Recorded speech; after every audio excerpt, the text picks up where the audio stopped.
구속한 주만 보이도다. 이것이 너의 간증이요, 이것이 너의 전송인생. 나 사는 동안 끊임없이 구주를 찬송하리로다.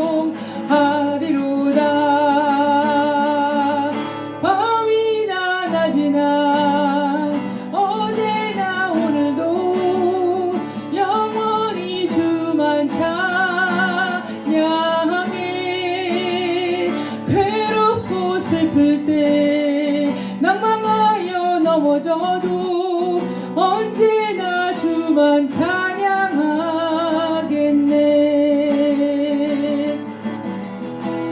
나의 소망 되신 주, 주를 바라봅니다. 다시 오실 나의 왕 예수, 주를 기다립니다. 밤이나 낮이나 어제나 오늘도 영원히 주만 찬양해. 괴롭고 슬플 때 낭망하여 넘어져도 언제나 주만 찬양하겠네.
하나님을 받고 성도로 부르심을 받은 모든 자에게 하나님 우리 아버지와 주 예수 그리스도로부터 은혜와 평강이 있기를 원하노라. 아멘. 이것은 주님의 말씀입니다.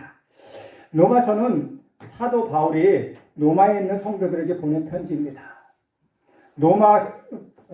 사도 바울이 로마 교회에서 이 편지를 보냈다는 것은 이 로마서는 그래서 성경 중에서 가장 영향력이 있는 성경으로 꼽혀 있습니다. 여러분이 잘 아는 성 어거스틴이나 마틴 루터나 성결교나 감리교의 그 기원인 존 웨슬레나 유명한 신학자 칼 바레트 같은 사람은 이 로마서로 말미암아 그의 인생들이 완전히 바뀌었습니다. 그들이 교회의 지도자로서 교회에 끼친 영향을 생각하면 로마서가 얼마나 큰지, 그 영향이 큰지 우리는 알 수가 있습니다. 종교개혁자 마틴 루터는 로마서 1장 17절의 말씀을 읽으면서 구원의 확신을 얻었습니다. 그래서 마틴 루터는 로마서에 관해서 이렇게 얘기하고 있습니다. 로마서는 신약 성경의 진정한 핵심이다. 가장 순수한 복음이다.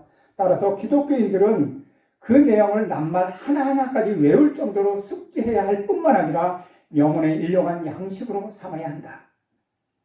이러한 유명한 인물이 아니더라도 우리는 주변의 성도들과 교제를 통해서 로마서의 영향을 실감할 수가 있습니다. 많은 분이 로마서를 통해서 주님을 만난 것을 고백하고 또 신앙의 성경과 은혜를 경험하고 또 그렇게 많은 은혜를 받았다고 간증하고 있습니다. 그러므로 여러분에게도 이번에 로마서 공부를 통해서 어떤 결과가 나타날지 모를 것입니다. 그러나 로마서 말씀을 진지하게 읽고 하나님의 말씀으로 받아들인다면 여러분은 분명히 그에 따른 결과를 거두게 될 것입니다. 물론 그 결과는 여러분의 인생에 있어서도 가장 유익한 결과로 나타날 것입니다. 하나님의 말씀인 로마서를 통해서 우리들의 인격이 다듬어지고 우리들의 인생이 변하게 될 것입니다. 따라서 우리 삶은 새롭게 변화될 것입니다. 그렇게 되기를 원하신다면 마음을 열고 로마서의 말씀에 겸손히 귀를 기울이고 하나님의 역사하심을 간구하십시오. 그래서 그러시면은 하나님께서 이 로마서를 통해서 여러분에게 역사하실 것입니다. 지금까지 우리는 로마서의 영향력이 얼마나 큰가를 그 사실을 알았습니다. 그런데 여기서 질문 하나를 하겠습니다. 왜 로마서가 사람들에게 그렇게 큰 영향을 주었을까요? 로마서에서는 어떤 특별한 것이 있기 때문에 사람들이 그렇게 변화가 되었을까요? 어떻게 로마서가 우리 사람들의 인생을 바꾸어 놓았을까요? 하나님은 그 능력으로 역사하셔서 성경을 통하여 사람들의 인생을 바꾸어 놓으십니다. 모든 성경이 그렇습니다. 하지만 로마서가 특별한 것은 복음 때문이라는 것입니다. 우리 인생을 바꿔놓고 우리 삶을 변화시키는 것, 그것은 바로 복음입니다. 복음이 우리를 변화시키는 것입니다. 앞으로 로마서를 살펴보면서 사람을 변화시키는 복음의 능력을 여러분 모두가 경험하기를 간절히 소원합니다.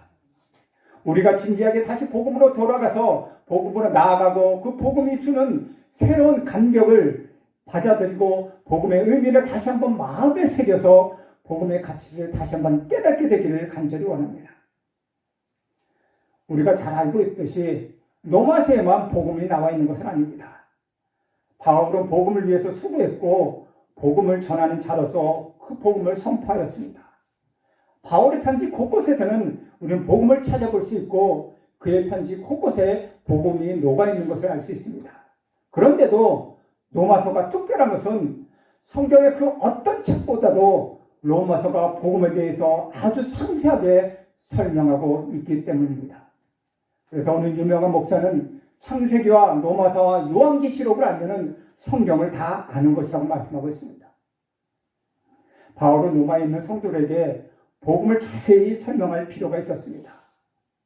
바울은 로마서를 쓸 때 3차 전대여행의 막바지에 이를 무렵이었습니다. 그때 즉 고린도에서 3개월 정도 머무는 동안 즉 주 56년 초경에 로마서를 기록하였습니다. 그는 앞으로 전도의 방향을 생각하며 로마를 방문하기를 원했습니다. 또한 바울은 로마의 그리스도인들과 협력 관계를 맺기를 원했기 때문에 그들에게 자기 자신을 자세히 소개하고 또 복음의 기본적인 것을 상세히 제시할 필요가 있었습니다. 그래서 갈라디아에서 실시했던 그 율법으로부터 자유로운 이방 선교 그리고 고린도에서 벌어졌던 그 갈등들을 로마서에 고스란히 녹여내고 있습니다. 그리고 더 나아가서는 바울은 서바나 지금은 스페인에 복음을 전하는 계획을 세우고 있었습니다.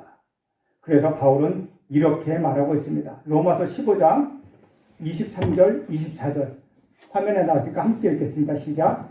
이제는 이 지방에서 일할 곳이 없고 또 여러 해 전부터 언제든지 서바나로 갈 때 너희에게 가기를 바라고 있었으니 이는 지나가는 길에 너희를 보고 먼저 너희와 사귐으로 얼마간 기쁨을 가진 후에 너희가 그리로 보내주기를 바랍니다. 너희가 그리로 보내주기를 바랍니다. 즉 바울은 로마 교회가 자신을 서바나 즉 스페인으로 보내주기를 바라고 있었습니다. 즉 로마 교회가 스페인 선교사에게 동역하는 교회가 되어주기를 요청한 것입니다. 그러나 로마 교회와 로마 교회가 바울과 동역하는 데에는 두 가지 커다란 방해 요소가 있었습니다. 그 하나는 바울에 대한 것이었고 또 하나는 로마 교회에 대한 것이었습니다. 먼저 바울에 대한 것은 바울을 대적하는 거짓 교사들이 여기저기 나타나고 있었고 그러므로 인하여 바울에 대해서 그런 거짓을 퍼뜨리는 자라는 오해를 불러일으켰습니다. 그래서 로마 교회에서도 예외는 아니었다는 것이죠. 로마 교회에 바울과 바울이 전하는 복음에 대한 오해가 있었습니다. 사도로서 자격이 없는 바울이 문제가 있는 잘못된 복음을 전한다는 것이었죠. 한 가지 예를 들면 더 많은 죄를 지으면 더 많은 은혜를 받게 된다. 더 많은 은혜를 받게 된다는 것이죠. 즉 이것은 바울이 율법을 폐하고 방종의 삶을 가르친다는 것을 비방하는 것이었습니다. 그래서 바울은 거기에 대해서 이렇게 설명하고 있습니다. 우리 로마서 3장 8절 이것도 함께 읽겠습니다. 시작. 또한 그러면 선을 이루기 위하여 악을 행하자 하지 않겠느냐. 어떤 이들이 이렇게 비방하여 우리가 이런 말을 한다고 하니 그들은 정죄받는 것이 마땅하냐. 바울은 이런 오해를 없애고 교회를 진리로 보호하기 위해서 자신이 전하는 복음을 체계적으로 그리고 상세하게 기록하였습니다. 그것이 바로 로마서입니다. 로마 교회는 바울이 세운 교회가 아닙니다. 갈라디아 교회처럼 바울이 세운 교회였다면 그들을 책망하고 거짓과 잘못된 가르침을 즉시 바로 잡아줄 필요가 있었습니다. 그러나 로마 교회는 바울이 한 번도 방문한 적이 없는 교회였습니다. 그래서 바울은 사도의 자격과 사도의 권위를 세우기 위하여 자신이 전하는 복음을 설명할 필요가 있었습니다. 다음으로 바울과 동역하는 로마 교회가 동역할 수 없는 방해되는 요소가 있었습니다. 그것이 바로 로마 교회 내부에 있는 어려움이었습니다. 로마 교회는 오순절에 예루살렘에 방문했던 유대인들이 복음을 듣고 그것을 믿은 후에 로마로 돌아가서 세운 교회입니다. 그래서 로마 교회는 로마에 있는 유대인으로부터 시작된 교회였습니다. 거기에 또한 이방인들이 더해져서 유대인과 이방인이 함께 교회의 성정을 이루었습니다. 그런데 처음에는 별 문제가 없었습니다. 시간이 지나면서 이방인들이 많아지고 유대인과 이방인 사이에 조금씩 종교적 마찰이 생기기 시작했습니다. 그래서 그 후 주후 49년 즉 로마 황제 글라우디오가 또는 글라디우스라고도 하고 글라디우스가 로마 전역에 유대인 추방명령을 내렸습니다. 로마 역사가 수에토니우스는 그 당시 상황을 이렇게 기록하고 있습니다. 로마 황제가 로마에서 유대인을 추방한 이유는 그들이 크레스투스의 사주를 받아 끊임없이 폭동을 일으켰기 때문이다. 여기서 크레스투스는 그리스도를 가리킵니다. 아마도 예수가 그리스도라는 주장을 두고 유대인 사회에서 벌어지는 논쟁이 문제가 되었던 것입니다. 이런 이유로 유대인들이 로마에서 추방하게 되었습니다. 이렇게 추방당한 사람들 가운데 브리스길라와 아굴라 부부가 끼어 있었습니다. 이 사건은 누가도 사도행전에서 언급하고 있습니다. 우리 사도행전 18장 2절 함께 읽겠습니다. 시작. 아굴라라 하는 본도에서 난 유대인 한 사람을 만나니 글라우디오가 모든 유대인을 명하여 로마에서 따라라 한 고로 그가 그 아내 브리스길라와 함께 이달리아로부터 온지라. 이처럼 누가는 브리스길라와 아굴라 부부가 고린도로 온 것은 글라우디오스 황제가 유대인을 명하여서 로마에서 떠나라고 로마 추방 명령을 내렸기 때문이라고 기록하고 있습니다. 로마 교회를 한번 생각해 보십시오. 그의 주축은 유대인입니다. 근데 그 유대인이 모두 떠나버렸습니다. 로마 교회에는 다시 말하면 믿는 이방인들만 구성된 이로만 구성된 교회가 되었습니다. 그리고 시간이 지나서 글라디오 황제가 죽은 후에 네로 황제가 등극하게 됩니다. 네로 황제가 등극하게 되면서 추방령이 해제되었습니다. 그렇게 추방당한 유대인들이 이제 추방령이 해제되었으니까 대량으로 다시 로마로 돌아오기 시작합니다. 그러나 그 사이에 비유대인 가운데서 그리스도의 복음을 듣는 사람들이 듣고 믿는 사람들이 많이 생겨났습니다. 그래서 주후 50년경, 50년 중반부터는 로마 시에 그리스도 교회의 인적 구성으로 보면은 비유대인, 즉 이방인계의 그리스도인이 다수를 차지하여 있고 유대계 그리스도인들은 소수에 지나지 않았습니다. 따라서 교회 안에서 문제가 발생하기 시작했습니다. 교회 안에 어떤 문제가 생겼을까요? 그동안 로마 교회는 이방인들이 많아졌기 때문에 유대인들이 관심이나 문화에서 그들이 멀어져 버렸습니다. 그래서 교회가 하나가 되지 못하고 유대인과 이방인이 분열된 상태가 되었습니다. 바울은 이러한 로마 교회의 소식을 전해 듣고 분열된 교회를 다시 한번 하나가 되게 하고 한 마음으로 스페인 선교에 동역할 수 있도록 돕기 위해 복음으로 이 교회를 치유하기를 원했던 것입니다. 다시 말하면 로마 교회가 다시 복음으로 돌아와 하나가 되고 다시 복음으로 수고하도록 격려하고자 했던 것입니다. 이런 배경 속에서 바울은 로마 교회에 특별히 편지를 쓰게 된 것입니다. 그래서 로마서에서 이러한 특별함이 편지 시작부터 찾아볼 수 있습니다. 바울은 당시 편지 형식에 따라 편지를 쓰기 시작합니다. 즉 편지 쓰는 사람과 편지 받는 사람과 그리고 인사말을 전하는 것, 그것이 당시의 편지 형식이었습니다. 그런데 로마서의 특별한 점은 이 시작이 아주 길다는 것이죠. 오늘 본문 1절부터 7절까지 이어지고 있습니다. 그런데 그 편지 형식에 따라 보면은 1절에 쓰는 사람, 즉 예수 그리스도의 종 바울은, 그리고 곧바로 7절로 넘어가서 받는 사람, 로마에서 하나님의 사랑하심을 받은 성도도 부르심을 받은 모든 자에게 편지를 쓰고, 모든 자에게 하나님 우리 아버지와 주 예수 그리스도로부터 은혜와 평강이 있기를 원하노라, 이렇게 쓰면 되는 것입니다. 즉 1절과 7절을 말하면 편지 서론으로 충분합니다. 그런데 바울은 편지 쓰는 사람, 즉 자신을 소개하면서 많은 것을 추가하고 있습니다. 그래서 먼저 자신을 이렇게 소개하고 있습니다. 우리 1절 말씀 함께 읽겠습니다. 시작. 예수 그리스도의 종 바울은 사도 부르심을 받아 하나님의 복음을 위하여 택정함을 입었습니다. 바울은 예수님을 만나기 이전에는 예수님을 반대하고 예수님을 믿는 사람을 핍박했던 사람입니다. 그날도 예수를 믿는 사람들을 잡아 죽이기 위해, 잡아서 옥에 가두기 위하여 다메섹으로 가고 있을 때 갑자기 우리 예수님께서 바울을 만나 주셨습니다. 예수님께서 바울을 길을 막아서고 그에게 새로운 믿음의 길을 시작하도록 하셨습니다. 그런데 여러분, 사도 바울의 회심이 그저 다메섹 도상에서 있었던 그 한순간의 일로 치부해서는 결코 안 됩니다. 한순간 예수를 대면했던 그 신비한 체험이 바울의 회심하는 전체의 과정이라고 오해해서도 안 되는 것입니다. 여기서 바울은 자신을 두 가지로 표현하고 있는데 그 한 가지는 종이라는 말과 또 한 가지는 사도라는 말입니다. 이 두 가지 표현에서 우리가 알 수 있는 것처럼 바울은 앞장서서 일하고 있지만 사실은 그가 하는 일에 배우가 있다는 것입니다.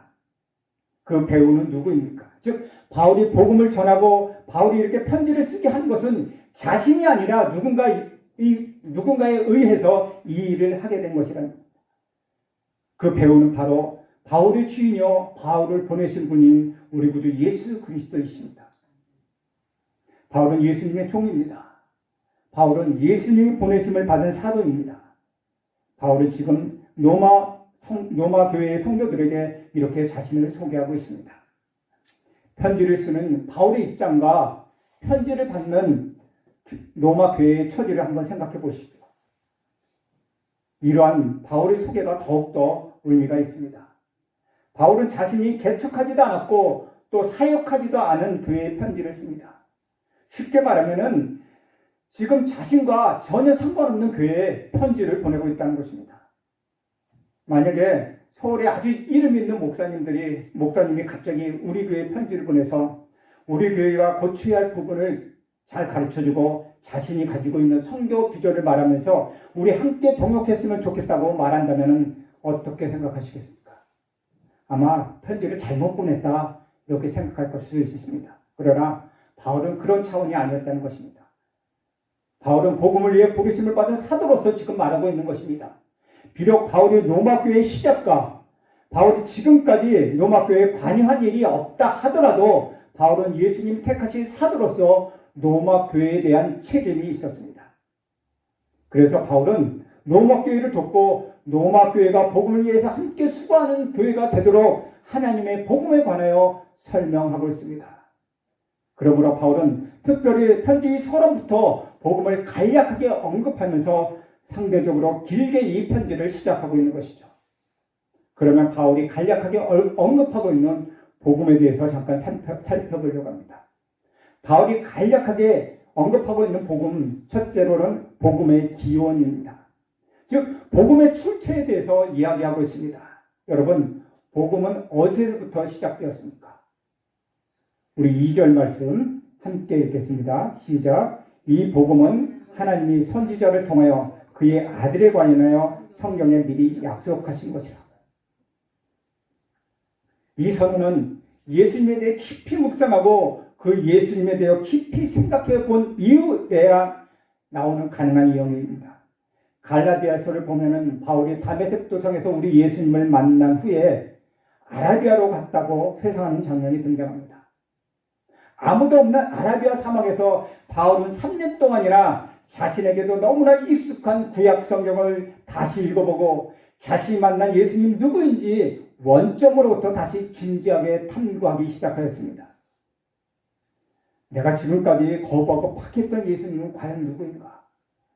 다메섹 도상에서 나에게 나타나신 예수님은 과연 누구인가? 이 질문을 던지며 씨름하면서 구약 성경을 다시 한번 꼼꼼하게 읽기 시작했다는 것입니다. 그래서 창세기 12장 2절에 등장하는 열방에 복을 주시는 메시아가 바로 우리 예수님이라는 사실을 그들은 깨닫게 되었습니다. 이사야 7장에 등장하는 처녀가 잉타하여 아들 낳으리니 그 이름을 임마누엘이라 하라는 그분이 바로 우리 구주 예수 그리스도라는 사실을 깨닫게 되었습니다. 이사야서 11장에 이새의 줄기에서 한 싹이 나와서 인류를 구원하는 구원자가 되었다는 그 예언이 바로 우리 예수님을 말하고 있다는 사실을 깨닫습니다.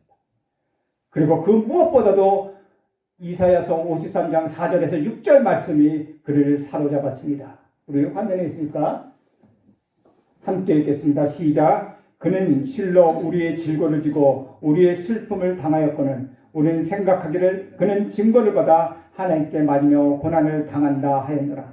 그가 찔림은 우리의 허물 때문이요 그가 상함은 우리의 죄악 때문이라. 그가 징계를 받음으로 우리는 평안을 누리고 그가 채찍에 맞음으로 우리는 나음을 받았도다. 우리는 다 양 같아서 그릇 행하여 각기 제 길로 갔거늘 여호와께서는 우리 모두의 죄악을 그에게 담당시키셨도다. 이사야서 53장에 등장하는 고난의 종이 바로 우리 구주 예수 그리스도의 십자가의 사건이라는 것을 그는 깨닫게 되었습니다. 이 과정에서 바울 사도는 얼마나 눈물을 많이 흘렸는지요. 바울 사도는 통곡하고 통곡했을 것입니다. 자신의 십자가에 못 박혔던 예수 그리스도가 메시아가 될 수 없다고 생각했는데, 그래서 예수를 믿는 사람들 박해했는데, 다시금 성경을 읽고 다시금 예수를 깊이 생각해 보니 예수 그리스도 그분이야말로 온 인류의 구원을 위하여 이 땅에 오신 메시아요 사도 바울 자신을 구원하기 위한 구원자가 되셨다는 것이죠. 사도 바울은 비로소 예수 그리스도가 어떤 분인지 분명히 알게 되었습니다.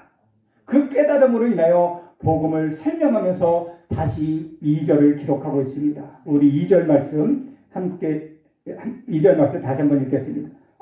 2절 3절 말씀 다시 읽겠습니다. 시작. 하나님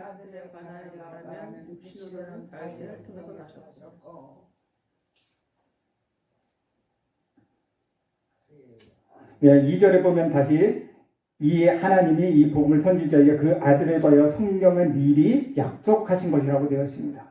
여기 복음에 대해서 복음에 관하여 복음은 이렇게 얘기하고 있는데 복음에 대해서의 주어는 무엇이냐?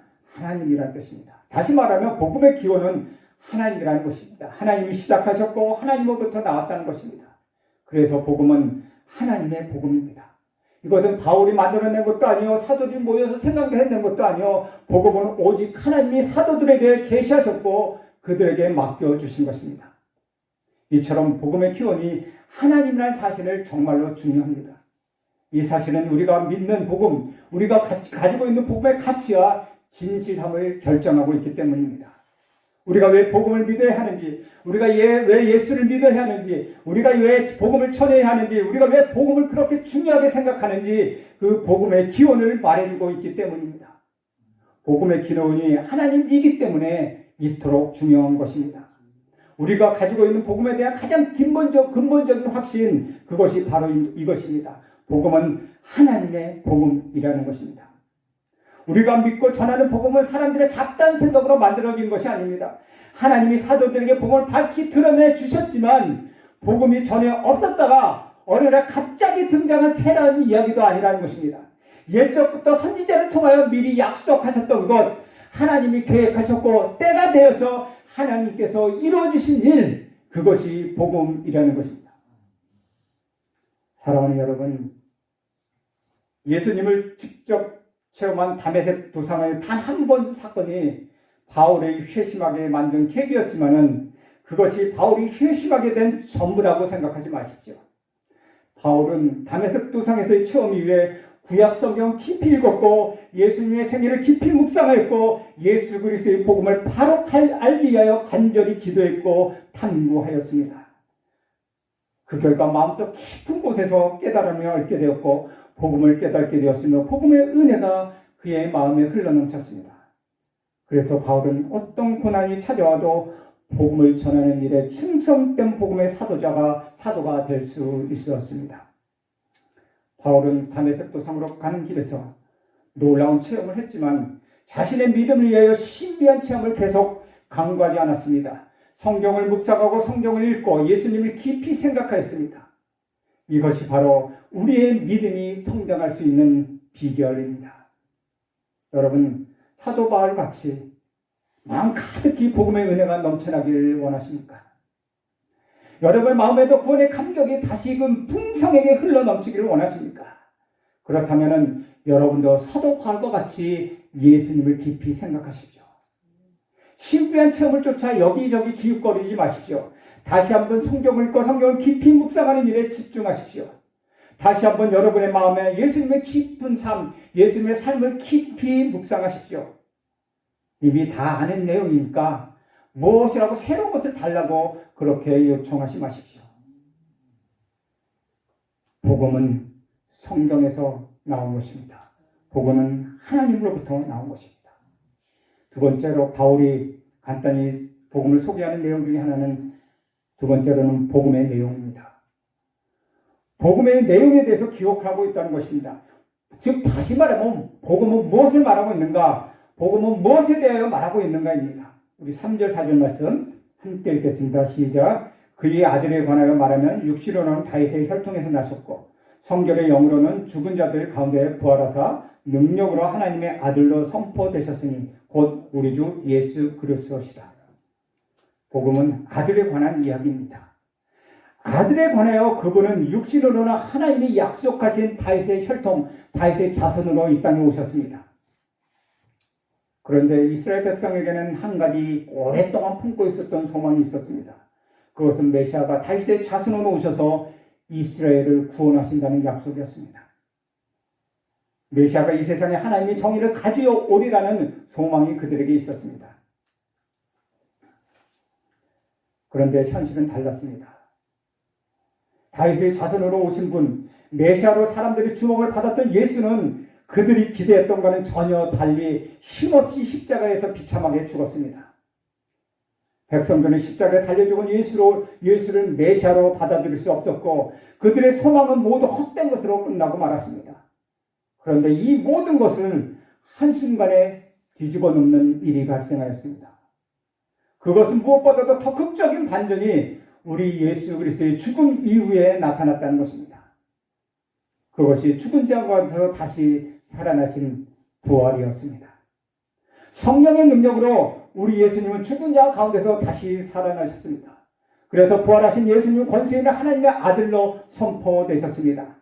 하나님의 아들, 그분이 바로 우리 구주 예수 그리스도이십니다. 그분이 우리의 주인이시요 그분이 우리의 구원자요 우리의 예수 그리스도이십니다. 당시 복음이라는 단어는 매우 정치적인 성격이 강한 단어였습니다. 로마 황제가 즉위하거나 또 다른 나라의 전쟁에서 승리했을 때 그 당시 사람들에게는 그것이 복음이었습니다. 한마디로 로마 황제 숭배가 복음이었다는 것입니다.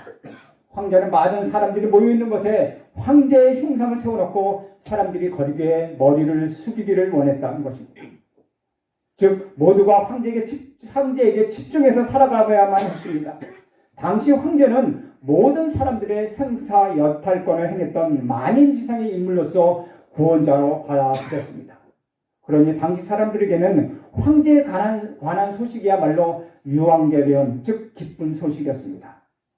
그러나 바울은 그 복음이라는 말을 가져와서 진짜 복음이 무엇인지 선포하였습니다.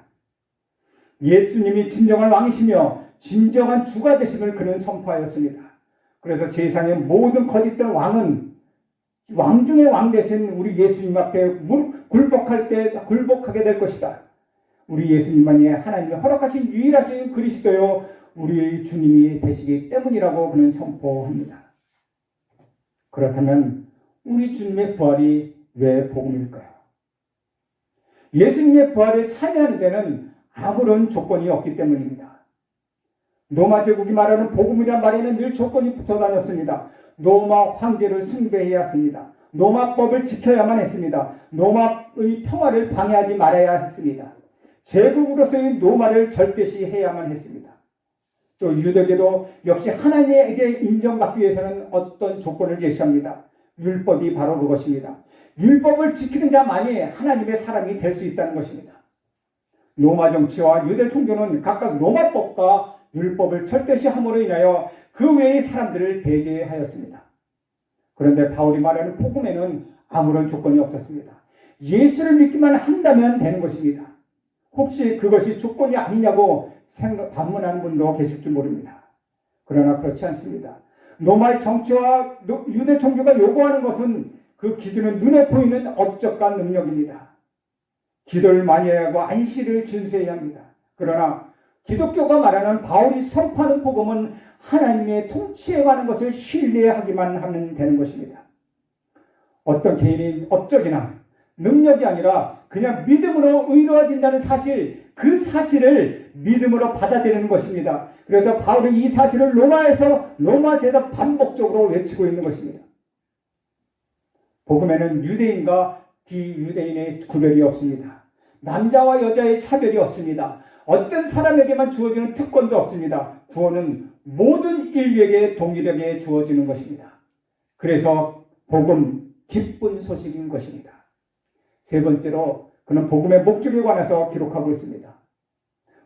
복음의 목적에 대해서 말하고 있다는 것이죠. 여러분, 복음의 목적은 무엇입니까? 우리 5절 말씀 함께 읽겠습니다. 시작. 그로 말미암아 우리가 은혜와 사도의 직분을 받아 그의 이름을 위하여 모든 이방인 중에 믿어 순종하게 하나니. 바울이 복음을 통해 이루고자 하는 목적, 그것은 믿어 순종하게 한다는 말입니다. 복음은 사람을 믿음으로 인도하며 그 믿음은 순종으로 나타납니다. 다시 말하면 믿음은 믿는 사람들이 계속되는 순종을 증명해야 합니다. 순종은 믿음의 뿌리를 내리고 믿음의 열매로 나타납니다. 믿음과 순종은 동일시 될 수 없습니다. 그러나 그것이 별개로 취급되어서도 안 된다는 것입니다. 우리가 믿는 우리 구주 예수 그리스도께서 우리 주님이 되시기 때문에 그분을 향한 믿음과 그분이 원하시는 순종은 나누어질 수 없기 때문입니다. 그래서 우리가 그분을 향한 믿음으로 그분을 따르는 것, 그것이 바로 순종입니다. 그렇다면 복음의 목적이 사람들에게 믿음으로 순종하는 데 있을까요? 이 말은 맞는 말이 될 수도 있고 틀린 말이 될 수도 있습니다. 왜냐하면 이 말에는 중요한 전제 조건이 있어야 하기 때문입니다. 쉽게 말하면 복음에 있어서 궁극적인 목적은 따로 있다는 것입니다. 바울의 목적은 본문에서 이렇게 말하고 있습니다. 그의 이름을 위하여, 여기서 위하여라는 말은 이유, 원인을 나타내는 것입니다. 즉 그분의 이름이 복음의 이유이며 그분의 이름이 복음의 목적이 된다는 것입니다. 바울이 복음을 전하는 궁극적인 목적은 그분의 이름입니다. 따라서 바울의 목적은 그분의 이름을 높이는 것이요 그분의 영광입니다. 사람들에게 복음을 전하는 일, 사람들이 복음을 믿고 순전하고 돕는 일, 복음을 가르치는 일, 우리에게 복음을 적응하여 복음을 합당한 삶을 사는 일도 그 모든 일은 우리 주님의 영광을 위한다는 말이기 때문입니다. 바울이 이 목적을 이루기 위하여 모든 수고를 다하여 자기 생명까지도 아끼지 않고 충성하였습니다. 우리 주님이 복음을 통하여 영광을 받으십니다. 바울은 그런 목적을 이루기 위하여 복음을 위하여 살아갔습니다. 복음에 그는 헌신하였습니다. 그리고 이제 그 일을 로마 교회가 함께 하고자 하기를 원했습니다. 그래서 편지를 받는 그들이 누구인지를 분명히 하고 있습니다. 우리 6절 말씀 함께 읽겠습니다.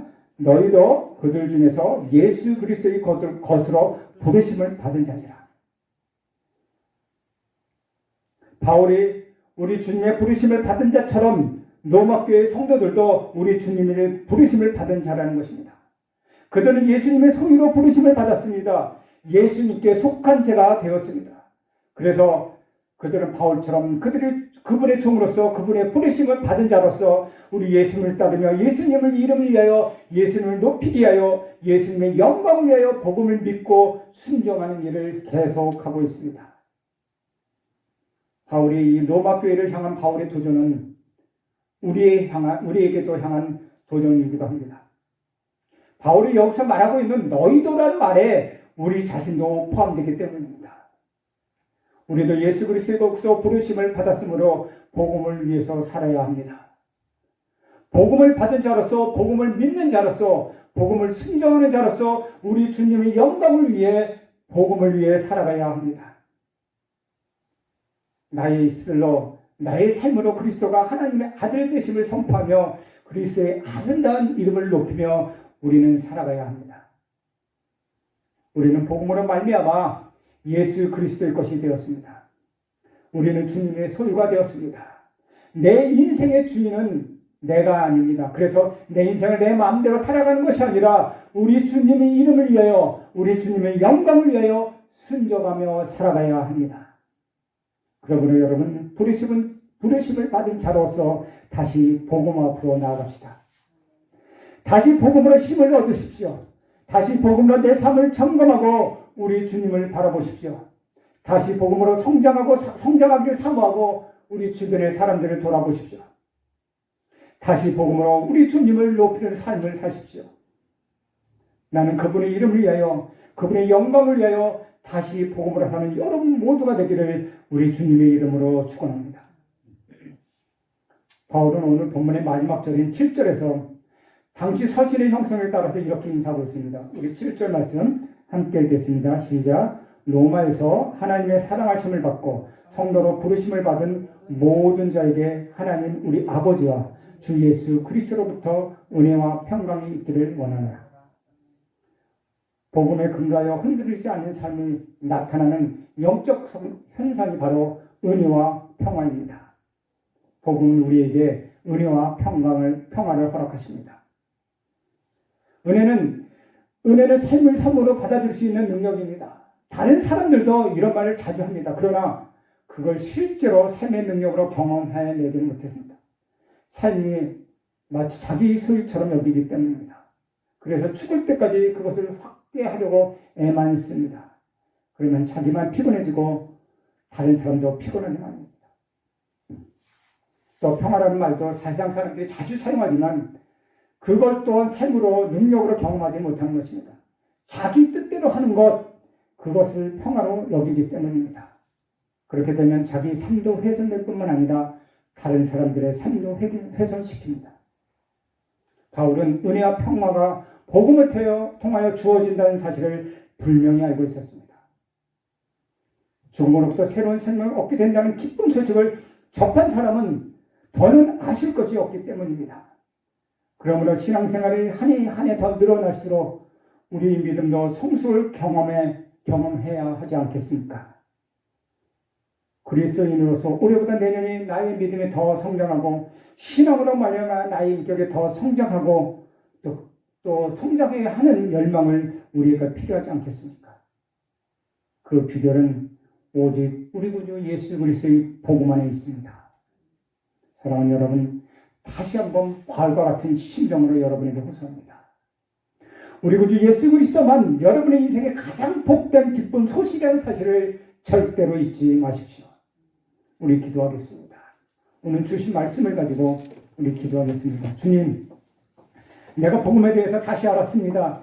예수 그리스도 복음은 하나님으로부터 나온 것이요 하나님으로부터 만들어진 것이요 하나님으로부터 기원한 것이며 복음은 그분의 이름을 위한 것이라는 것을 알게 되었습니다. 하나님,